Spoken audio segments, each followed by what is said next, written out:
Welcome to the Plant Spirit Podcast on connecting with plant consciousness and the healing wisdom of nature.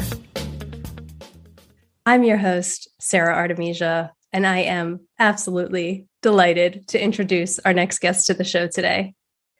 Patricia Walsh-Collins is an intuitive educator and the founder and director of the Art of Spirit's Earth School.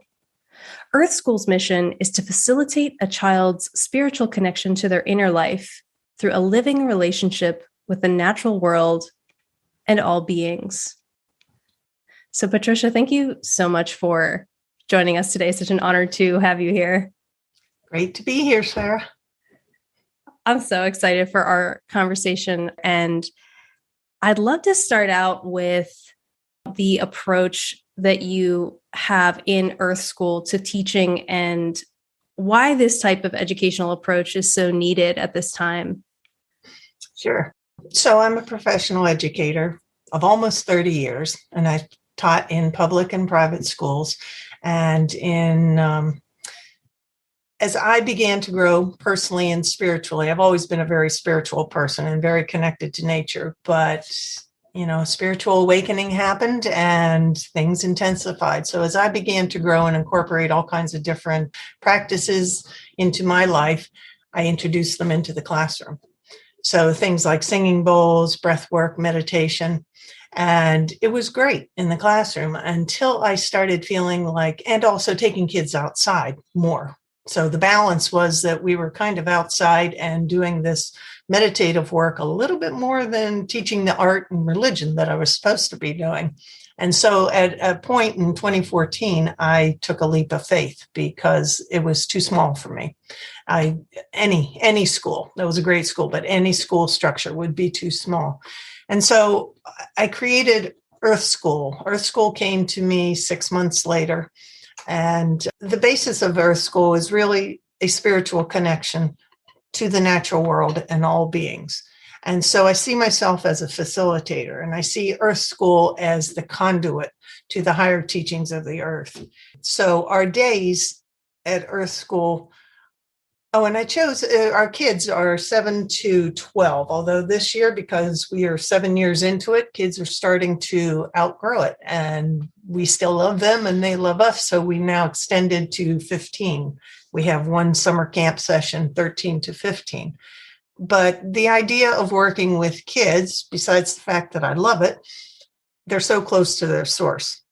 And I felt like they just needed to be given permission to access their original source, their innate wisdom, their innate relationships with all beings.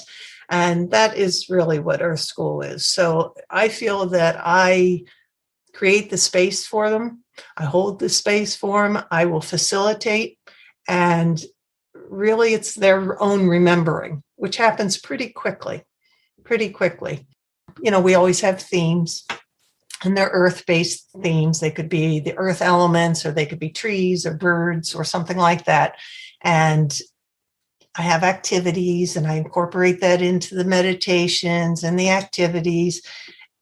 And it's just the intuitive part of it is just watching what happens with those kids when they get out on the land. If they are finding joy in the water, then we're going to stay in the water. We're going to follow that joy. We'll incorporate trees or whatever the theme is somehow within the week. I'll find a way. But it's not that I let the boundaries down, I suppose is what it is, because there aren't those hard and fast boundaries that formal education has. There's not that hard and fast expectation that formal education has. It's all based on intuition, mind following theirs, feeding into the earth. And so just watching them go back into what they already know, once they've been given permission to explore and discover and relate, it's really pretty magical. I'm hooked. I clearly am too. So thanks for sharing that. And I'd love to hear a bit more about how, in your experience, how is inner wisdom connected with nature? It's everything. It's everything. I I am always have been a sensitive, we'll give it that term, a sensitive. My mother always called me too sensitive, which just boggled my mind. How could you be too sensitive? Isn't that a good thing? But what it did for me is it took this thing that I saw as being great, and it turned it into making me feel less than, because not everybody was the same. And so what we do at Earth School is we start from the place that we're all sensitive beings, and we're all interconnected beings. And I guess what it is we learn how to listen again. We really learn how to listen again. And I think I've held workshops. I just did one for women and one for kids this year on inner wisdom, accessing your inner wisdom. And I really see it as a channeling. It's just a channeling. I don't take credit for much that comes through, except for the fact that I can listen, that I've learned to listen. I know how to access it. If we can open up to the wisdom that lies beyond us, that created us, then that's what I'm looking for. And that's what I introduce to the kids. So it's just learning how to listen, learning how to see, learning how to be, and learning how to relate, how to have the exchange of those deeply held emotions and feelings with other beings. And they don't have to be human beings, because we are all of spirit. And so speaking about spirituality to kids, it doesn't happen that often. It certainly doesn't happen in the schools. And it's often confused with religion, which spooks people out. And, that's not the fact of it. So just, again, giving kids permission to talk about their spiritual lives and how to access their spiritual lives, give them the silence to hear and to see, let them know that visions, we all experience visions. You don't have to be a great mystic, and in fact, what we're doing is demystifying spirituality. And it's not limited to human beings. So that's that interconnection that we hope to provide for kids through our school. That's incredible. I'd love to hear too, why, in your experience, is it so important to cultivate that awareness of the connection between the inner wisdom and nature from such a young age? Because that's the truth of us. That's the truth of who we are. Human beings, we're both. We're living this dual existence as spiritual beings on planet Earth. And it is our truth. And the systems on Earth have been set up for a very long time to disconnect us from that truth for various reasons. And, that's a whole nother tangent I could go into, which I won't. But the idea is to really live into the truth of who we are. Now, somebody, I'm much older than you, and every generation has more undoing to do. Like I'm 65, and it'll take me a long time to undo a lot, where I could say I've been working at it a good bit of time to undo a lot of this conditioning that I grew up with. And I don't want that for kids. I don't want that for the kids. And the earth can't wait for that. We humans can't wait for that. There's no need for it. So just to speak the truth of who we are and to really validate kids. One of our greatest practices is gratitude. It sounds simple, but in being grateful for any and everything, even, your own gifts, what happens to you in life, it gives you a sense of self-worth. It gives you a sense of worthiness where you might not find that in the rest of your world. So that's all part of the intuition part of Earth School, is just accessing the inner life and the unseen in a way that is helpful and really accessible, to know that it's always there. And it's all real. It's all real, to just demystify all this stuff, all these structures that have been built up to disconnect us, because it's not true. Yeah. And I just think about how incredible and how incredibly different this world would be if all kids were taught from a young age to connect with their intuition. Can you give us an example of maybe a couple of activities that you do with kids to really help them cultivate a sense of connection with their intuition at Earth School? Yeah, well, one very simple one is we choose tree partners out in the forest. We'll go out and we'll find a friend, and it's not a human friend; it's a tree friend, and we'll sit with that tree. And I spent a lot of time in the rainforest of Ecuador, and it's one of the things we did there. We had a travel program at our school, and it's one of the things we did is we would take kids out into the rainforest, and they would sit for 45 minutes in the rainforest. Now, I mean, that was a pretty extreme place. Here in our own backyards, just to sit with a tree and to get a sense of that tree.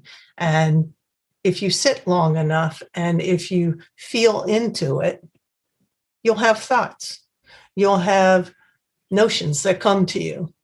And I always say that they're not mine. They come to me and through me. And I feel, that's the same, it's a sharing. And it's just a level of sensitivity that we have to bring back. But with the kids who are only, maybe a dozen, 10 years removed from their source, it happens pretty quickly. It happens pretty quickly. Now, if you take their parents out in the mid 30s or 40s, it takes a little longer. They have to go out multiple times. So I've always hoped for a trickle up effect with our school, that the kids will take it home and it'll trickle on up to the families. Another thing we do is we do some collective energy games where it's real simple, where we just sit. One child will sit in the center of the circle and everybody else is around, and I'll signify that maybe we're thinking about a color, certain color. So the kid in the middle has their eyes closed. Everybody else knows that we're thinking about red. And we will sit there and we will just project red to that child in the middle. And we'll maybe do that for 2 minutes or so. And that child is to open and receive and just get a feel for what's coming at them. And it's amazing how often they get it right. It really is cool. It's just tapping into the collective energy field. Another thing we do is at the end of each week session, we have a little goodbye ritual or ending ritual where I have collected a bunch of things, natural objects during the week, and I lay them out on the table in a line. It could be feathers. It could be a special rock. It could be a certain leaf, anything. And I just lay them out in the rock, and each child takes a turn. And they go and they wave their hand from the beginning of that line of objects all the way across to the end, but their eyes are closed. And the idea is to feel the energetic pull of a particular item. And, they might go once or twice up across the line, but they zone in on something and they take that object. And that's just, working their sensibilities. Then it follows and it's, more involved, gift giving. But we do a lot of that. We do energy dowsing, water dowsing. We have a special friend that comes in and teaches us how to do that. And it's just lead meditations. We do it kind of is a thread that's sewn through everything we do, where it's not like this strange anomaly, like today we're going to do this one thing. No, this is how the spirit literally moves us through the days, through the weeks, and it's woven. Love that. And particularly, what you were sharing earlier about how it's all about demystifying the intuition, demystifying the intuitive gifts, just bringing it down to this really practical level. Like, this is not something crazy and out there. This is something that is super accessible. I love that you're doing that. So, that's what I was saying also about the confusion between religion and spirituality. And it's just held in such funny regard, and if you're going to be a highly spiritual person, then you must be special. Well, no, that's not true. we all are. If you're going to have visions, you must be extremely mystical. No, that's not true. We all do. And when we do meditations, to lead them to those things, those visions that they see, and to understand that is a vision. You're seeing with your inner eye. You're not seeing in the 3D, you're seeing in another way. And it's all accessible. I guess I can't say it enough, just like permission granted to think the thoughts that you think, feel the feels you feel, and know what you know. Because if you feel it, you know it, and nobody can tell you otherwise. And to have faith in that. That's what we're fueling. Incredible. That is amazing. Well, it's like I said, it's what I wished I had as a kid. Because I wasn't wrong. I wasn't wrong to feel the way I felt, but I was made to feel wrong in the structure of the world that I grew up in, that it was unusual to be that sensitive. And there's so many kids coming in now that are highly sensitive and in a lot of different ways. And it's really cool. I do have parents calling me with kids who have attention issues, and they want to know if Earth School is the kind of place for them. And yeah, as long as a child is not a safety risk to themselves or anyone else, absolutely, because I fully believe that the Earth is the best medicine for everybody. And I have seen kids who in a classroom would be buzzing around and really hard to get focused and settled. They assimilate so easily in our school on the Earth because it's a different rhythm. It's aligned with rhythms of the natural world, which is slow and soft and gentle and requires you to be quiet and listen. And it's really amazing to watch. It's really fun to watch. I bet. Yeah. And I know that one of the other modalities that you bring in a lot in the education is this aspect of really integrating art with nature. And I'm curious if you could tell us a bit more about that and how weaving art and nature together really helps kids to connect with their intuition and the wisdom of the earth. Sure. Well, I'm a professional art educator. So art has always been my love. In fact, growing up as the sensitive one out of the 5 noisy ones around me, my siblings, I went to art, and that's been it for me. And so that's where I ended up teaching. And what I came to in teaching art is that it is the great connector. It is a great connector and the great integrator, because you'll observe something, learn something cognitively, but then you take it down through your heart and it comes out your hands as you're expressing it in your art work, whatever it may be. And so it's like this full body experience of something that really helps to integrate. It's like writing in a lot of ways too. I'm a great advocate of writing. And because when you write something, you have to define it in a way. And it too passes through your heart to choose the correct word that really identifies with the feeling. It's the same thing. So you're choosing the correct motion or mark that identifies with the feeling or interpretation of the experience you've had. Yeah, we have art in Earth School always. Our summer camp or 1-week sessions, and we'll have at least one art project that we do a little bit of every day. And we've done all kinds of things. We do all kinds of painting and printmaking, glass work, rock sculptures, clay. We do tons of earth art, creating art out of whatever is out there. And it's phenomenal work. And that is really the best, I feel, because you can't get any closer to the earth than touching her. You can't get any closer than feeling and seeing her for what she is and working with her as your medium. I love that. There was something else that you shared before we started this interview about your motto in life, your motto in business, your motto in all things, that with love and effort, all things are possible. And I love that. And I'm curious, in your experience, how is this really helpful for bringing the earth wisdom forward at this time to really connect in with this motto of with love and effort, all things are possible. Well, I think intention is everything. Intention is everything. Like, you can have missteps in life, but if your intention was not of a negative way, then, as Native Americans say, it's in a good way, to travel in a good way. And so putting forth love, living from a point of love, and putting forth the effort, because, in the world of spirit, you can live up in the clouds, which admittedly I can do, live up in the clouds, but you also are here on the earth, and therefore you have to take the right action. You have to take the next step, whatever it may be. And so it's the coupling of the two, of the love and the effort. Then everything's possible. And I don't really believe in failure.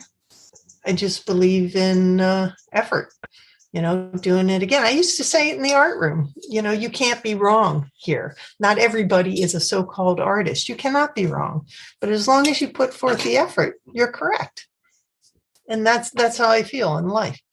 And so that saying came to me from my indigenous friend a Quechua friend in Ecuador, because, like I said, I've spent a lot of time there. And my first trip there by myself, pulling together a gazillion little pieces of logistics that were falling apart one at a time, he said to me, with love and effort, all things are possible. And oh, yeah, that makes sense.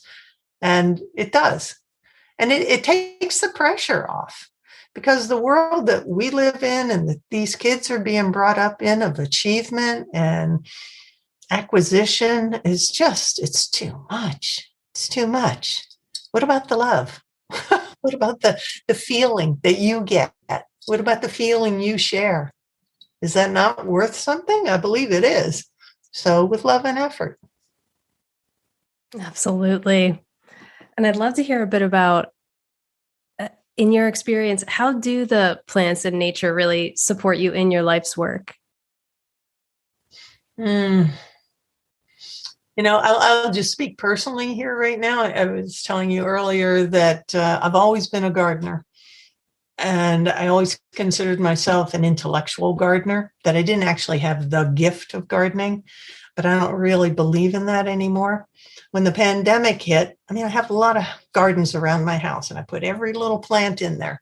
And when the pandemic hit, I was out there. In March, I was out there creating new gardens, more vegetable beds. I created you'll like this. I created a 30 by 30 foot mandala garden last year. That is so cool. But what I noticed through the pandemic really is that my connection to the plants has become so deep. Like, every phone conversation I have, I don't want to hear about what you did today. I want to talk about plants. I want to talk about plants. And it's not just, color and shape and size. It's the feeling of these plants and the energy that they share with me, and the healing that they have given me is phenomenal. So I spend a great amount of time out in my gardens, whether I'm sitting having lunch in my gardens, meditating in my gardens. I say goodnight every night out in my mandala garden in the middle. And we have a lot of conversations, me and my plants, but I take that to Earth School as well. And I'm a great fan of Francis of Assisi. We have a deep connection. And his relationship, or his relating to the natural world, I'm all about it. The sisterhood that we live with, I'm all about it. And I share that with the kids. And so we talk about the plants that are there. We ask permission. I generally don't let them take leaves or anything, but if there's an instance where something's needed, you ask permission, and you ask the plant to pull back its energy and give it a chance to pull back its energy so it doesn't hurt as much. And even those simple things really helps a child understand that this is a living being. This is a living being that isn't just what you're seeing above the ground. It goes deep, and there's a community that it's connected to. And it's really fostering that kind of relationship with plants, and we do with animals too. But it just deepens the emotional experience of kids. And, if we're working to reconnect, it's all about the heart. It's all about relationship. Earth School has always been about connection. That is it. It is reconnecting and not forgetting our connection. So, we do things like foraging, but we ask permission, and we do make wineberry pies in July, which are phenomenal. But we ask permission, and then we celebrate the plant. We offer to the animals as well. We create feeders for the animals of, plant substances. And it's that cycle. And that's the other thing too, I have to say, just in the thinking alone, is changing the way that we're thinking from the linear thinking of the old paradigm to this cyclical thinking, and introducing that to kids. And it's so subtle and it's so nuanced, but it's done through these small activities that we do and through the small conversations that we have, whether as a group or one-on-one. And it's just welcoming them to the world that they're actually growing into, because, we're living in a phenomenal time. And if somebody doesn't help these kids and open them up, or it's not even help them, it's, again, just kind of facilitate what they already know, because they're watching a big part of the world falling down, but they need to know that they're a huge part of bringing the future. They are it. And it's exciting. It's really exciting. So that's what I like to instill in every kid, is just that love and relationship of the natural world. And of course, that goes inward, because they're a part of the natural world as well. Yeah, I love that. And I love what you were just talking about too, with that shift from the linear thinking to the cyclical, and how subtle that is. And also how huge. It's gigantic, and nature mirrors that so clearly. It's like, it's such a direct metaphor. It's like, we don't even necessarily need to talk about it outright all the time, because it's, when people are immersed in nature, they're being immersed in that cyclical way of being. And there's this cellular remembering that I feel that happens about that is really powerful. Time itself has changed.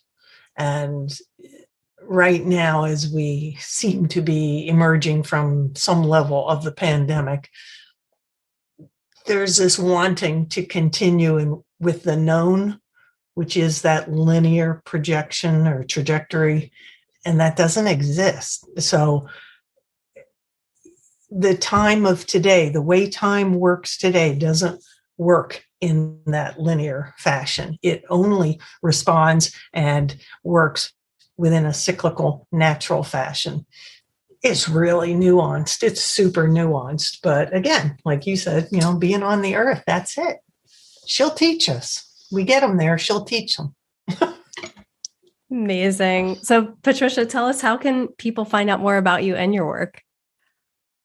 We are at earthschoolforkids.org. We're a nonprofit organization. We've been in existence for 7 years. We focus mostly on kids 7 to 12. Now we have small groups for 13 to 15, but we also do professional development for educators, because, there's only so many hours, talk about time, in the day that we really want to influence the new education system coming. So if we can help teachers remember, and they can take that into their classrooms and become change makers, that's what we want to do. Because what I know for sure is you cannot teach something that you don't embody. I've seen people try. I've seen people say the words, but kids don't buy it. They're never going to buy it. They have great radar. So those teachers that are drawn to a deeper way of teaching, a deeper spirituality in their teaching, Earth School Professional Development is a way to access that. We give tools and activities, that are perfectly accessible to kids within school systems. And then, one by one, school system after school system, we'll change it. It's bit by bit by bit. Me bringing singing bowls and meditation and breath work into my classroom was a start. Now that school has singing bowls and 3 divisions of mindfulness curriculum embedded in its curriculum. So that's the beginning. And there's plenty of other schools that are moving in that way. And so, it's coming. We just all have to keep going, keep working. Check us out, reach out. I love to talk to people.